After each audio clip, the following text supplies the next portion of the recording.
देखिए latest episodes बिल्कुल ad free.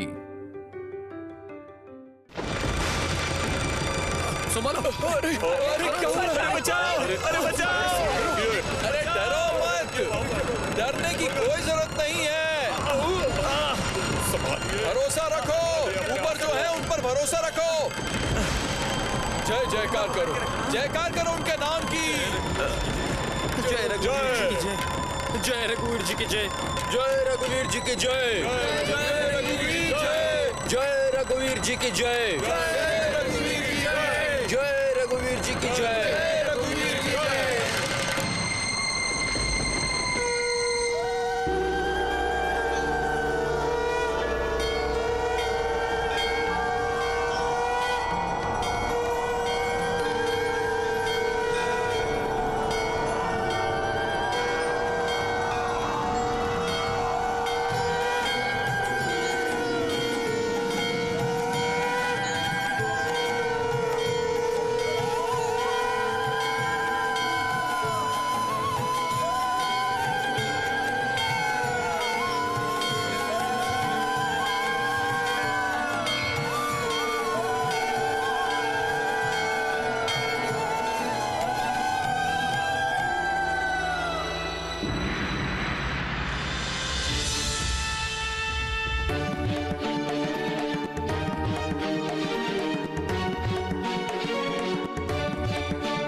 चारों तरफ तो सिर्फ पानी ही पानी है, कहीं कोई किनारा नहीं दिख रहा है, सब पानी में डूब गया है।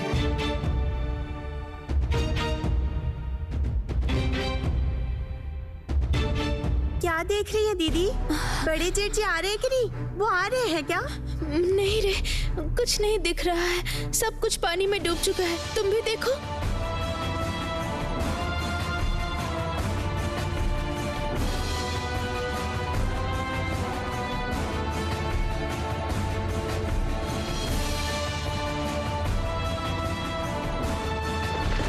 ये कैसे हालात हो गए बड़ी दीदी? बाढ़ में तो सब कुछ खत्म हो चुका है। सही कहा। मेरी बेटी सो रही है क्या? हाँ दीदी, सुबाला दीदी ने दूध पिला के सुला दिया है। मैं उनको बोल के आई हूँ, जब तक आप कमरे में ना आए वो कहीं ना जाए। अगर वो उठ गई तो फिर रोना धोना करेगी। मैं जाती हूँ। दीदी, उस दिन जो साधक लोग आए थे, वो लोग कह के गए थे ये कोलकाता माँ काली का घर है। माँ अपने ही घर में ये सब कैसे होने दिया? आज अगर जेठ जी जैसे इंसान को कुछ हो जाता है, तब क्या ये सब लोग उस देवी माँ को मानेंगे, विश्वास करेंगे? बोलिए। मुझे पता है उनको कुछ भी नहीं होगा। माँ जरूर उनकी रक्षा करेंगी। और मैंने एक बात और सोची है, हम अच्छे दिनों में उनकी भक्ति करते हैं और मुसीबत आने पर उन्हें ही दोष देंगे। क्या ये सही है? बताओ तो। अच्छे बुरे दोनों समय पर मन को स्थिर रखना चाहिए। और तुम ही बताओ, रघुवीर भी राजमहल छोड़ के वन में चले गए थे। क्या उन्होंने कम मेहनत की है? इंसान में जन्म लेने से अच्छा समय भी आता है और बुरा समय भी आता है। हमें हर चीज सहन करनी चाहिए। आपकी सहन शक्ति कितनी है दीदी? इतनी चिंताओं के बीच भी आपका विश्वास डगमगाया नहीं। बहू, छोटी बहू, छोटी बहू, जल्दी चल, देवर जी आ गए। माँ, मुझे पता था माँ, मुझे पता था आप उनकी रक्षा जरूर करेंगी। मुझे पता था।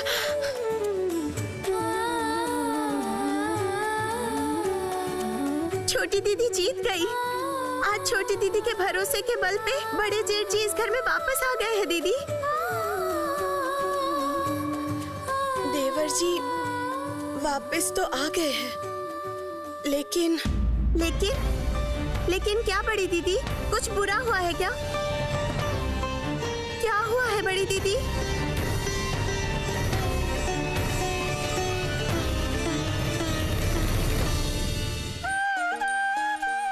भैया आप लोग आए हैं, आप लोग सब ठीक है ना? गांव के सब लोग ठीक है ना? मुझे पता था सब लोग ठीक ही होंगे, किसी को कुछ नहीं होगा, मुझे पता था। लेकिन पिताजी कहाँ है? और बुआ जी, वो लोग तो नहीं दिखाई दे रहे हैं, दूसरे कमरे में बैठे हैं क्या? ओ छोटे भैया, ओ छोटे भैया, आप रो क्यों रहे हैं ऐसे? क्या हुआ बताइए? क्या हुआ? कुछ बता क्यों नहीं रहे हैं आप लोग? ओ बड़े भैया, आप लोग रो क्यों रहे हैं ऐसे? क्या हुआ है बताइए ना, आप ऐसे क्यों रो रहे हैं? बताइए क्या हुआ है? सुनो, आओ इधर आओ, मेरे साथ आओ। आओ छोटी बहू, आओ छोटी बहू, आओ आओ, शांत हो जाओ, तुम शांत हो जाओ, बैठो, शांत हो जाओ, तुम शांत हो जाओ, मैं कह रही हूँ ना, शांत हो जाओ। माँ आप बताइए ना, कोई बुरी खबर है क्या? वो लोग ऐसे क्यों रो रहे हैं?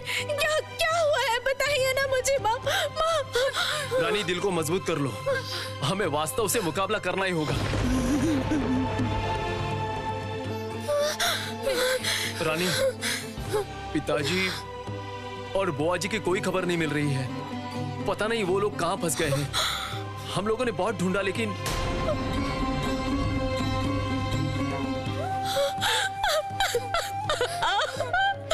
नहीं। बड़े भैया, ओ बड़े भैया, ये सब कैसे हो गया?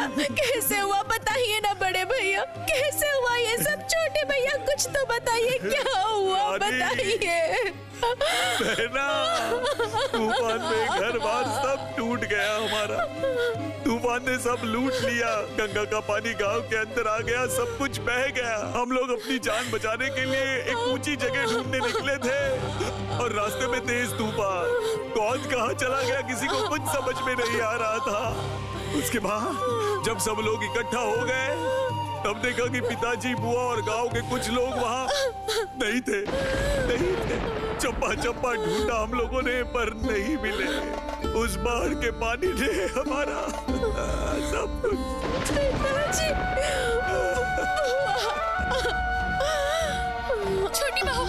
छोटी बहू शांत हो जाओ, शांत हो जाओ, अपने दिल को मजबूत करो, इस तरह से टूटना मत।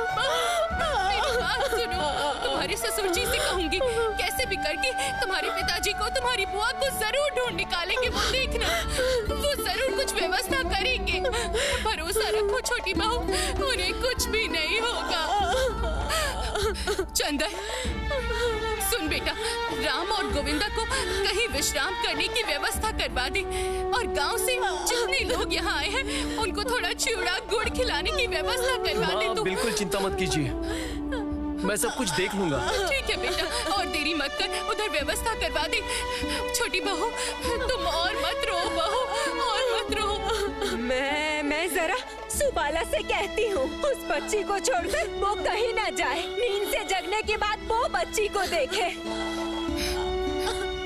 आओ छोटी बहू, आओ, मेरे साथ आओ, तुम इधर आओ।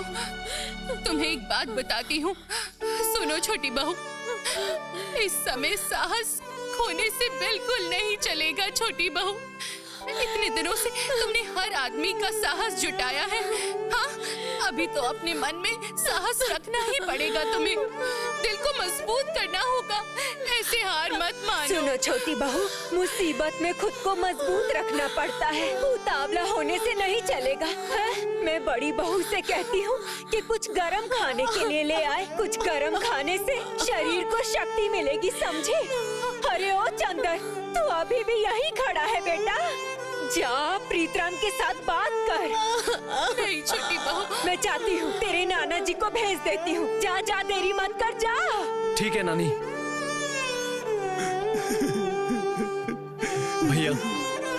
भैया आप लोग अंदर चलिए।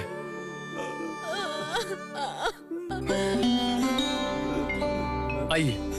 ठीक है।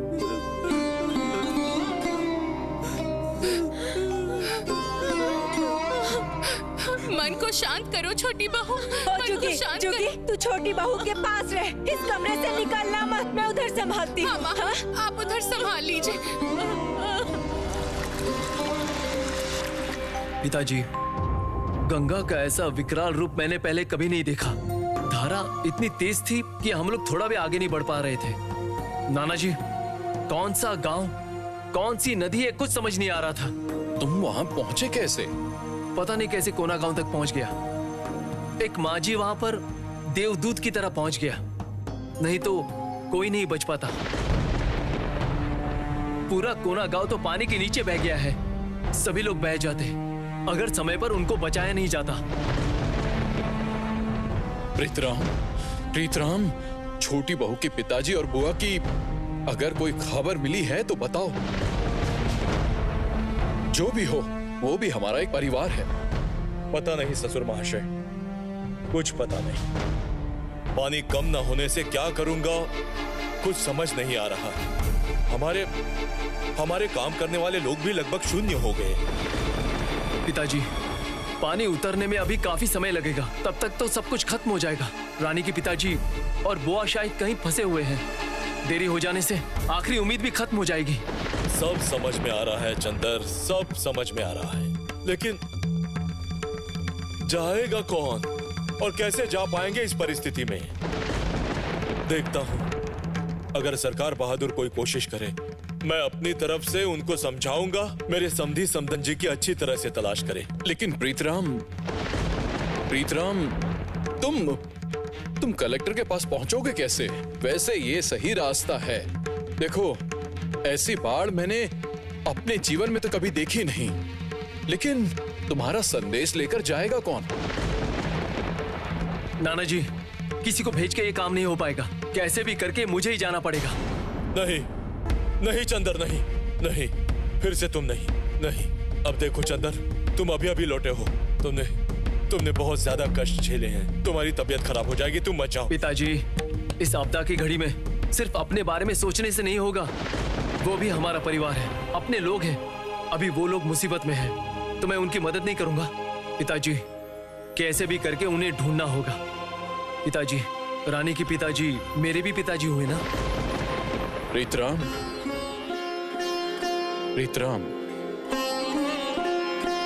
चंदर को तुम रोको मत। देखो, इस घड़ी में मेरी भी सोच विचार की शक्ति खत्म हो गई है। इसको जाने दो। सच कहूं तो इस परिस्थिति में अगर ऐसे युवा लोग आगे नहीं आएंगे तो हमें बचाएगा कौन? हिम्मत जुटाकर चंदर निकला था, इसलिए कुछ जानें बच गई हैं। ठीक है, मैं और चंदर को नहीं रोकूंगा। देखो तुम क्या कर सकते हो।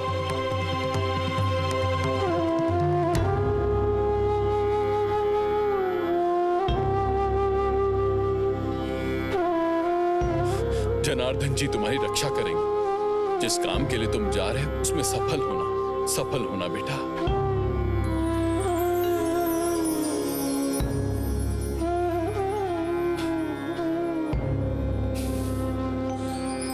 संभल के जाना चंदन, संभल के जाना। पिताजी, अगर बुरा होना होता तो पहले ही होता। आप लोग चिंता मत कीजिए, मैं चलता हूं।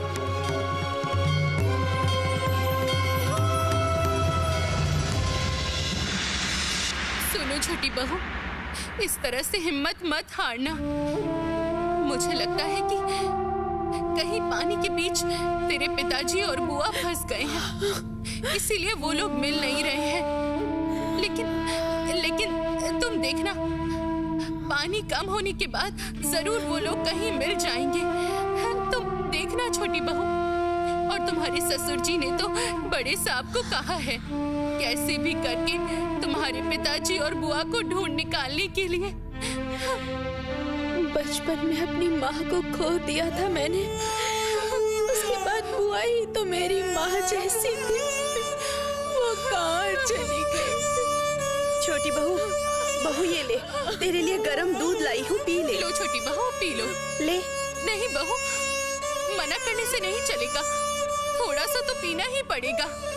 सुनो छोटी बहू, अगर कुछ खाओगी पियोगी नहीं तो बिस्तर पर कमजोर होके लेट जाओगी, तबीयत खराब हो जाएगी।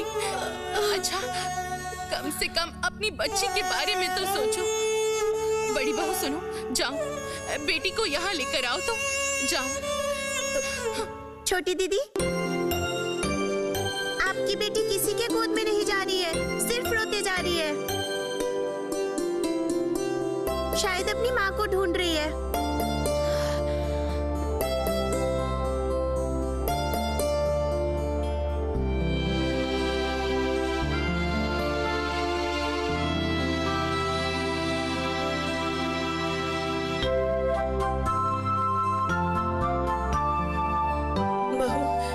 छोटी बहू पहले दूध पी ले, तब तो शरीर में ताकत आएगी। घर पे मर्द लोग तो हैं ही, वो लोग जरूर कुछ व्यवस्था करेंगे। नहीं दीदी, घर में और कितना दूध बचा है। जिन लोगों को इस घर में शरण मिली है, आप ये उन लोगों को ही पिला दीजिए। जिन असहाय लोगों को इस घर में शरण मिली है, उनको तो कुछ भी नहीं खिला पाई मैं। सुनो छोटी बहू, मैंने इसीलिए कहा था कि काली पूजा मत करना। वो काली माँ शमशान की देवी है, वो गृहस्थी की देवी नहीं। वो काली माँ शमशान की तंत्र साधक लोगों की आराध्य, कच्चे मांस खाने वाली की देवी है। इसीलिए इतना बड़ा अनर्थ हो गया है। माँ, मैं कह रही हूँ ये सब बातें अभी रहने दीजिए। मैं कह रही हूँ चूंकि छोटी बहू को डांट नहीं रही हूँ, इस पर गुस्सा भी नहीं कर रही मैं। मुझे तो बहुत दुख हो रहा है। छोटी बहू अगर मेरी बात मान लेती, वो अगर काली पूजा नहीं करती, तो फिर उसके जीवन में इतना बड़ा नुकसान नहीं होता। गृहिणी होकर पूजा करने से वो इतना गुस्सा हो गई है।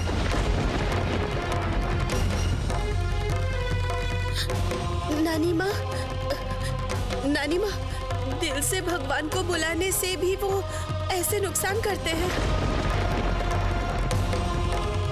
ये कैसा न्याय है माँ काली का? इसके बाद तो कोई गृहिणी उनका नाम भी नहीं लेगी। अरे बड़ी बहू, मैंने तो इसीलिए कहा था कि वो देवी सिर्फ खून चाहती है, जान चाहती है।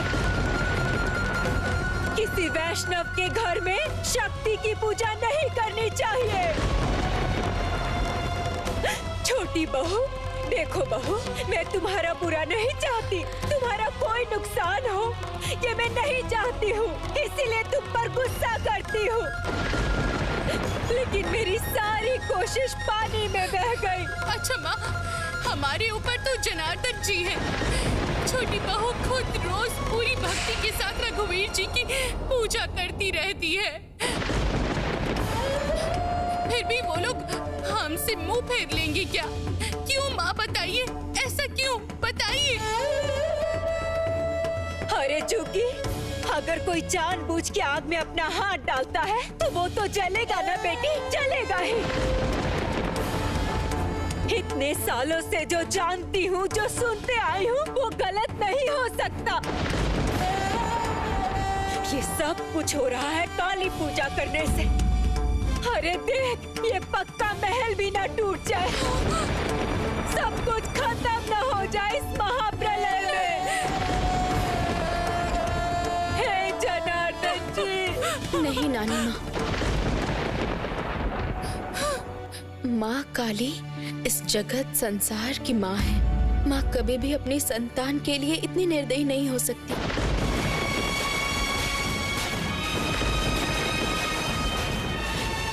माँ सबकी रक्षा करेंगी, सबको वही बचाएंगी। ये कलकत्ता माँ काली की जगह है, वो अपनी जगह की खुद ही रक्षा करेंगी। ये विश्वास मुझे अभी भी है।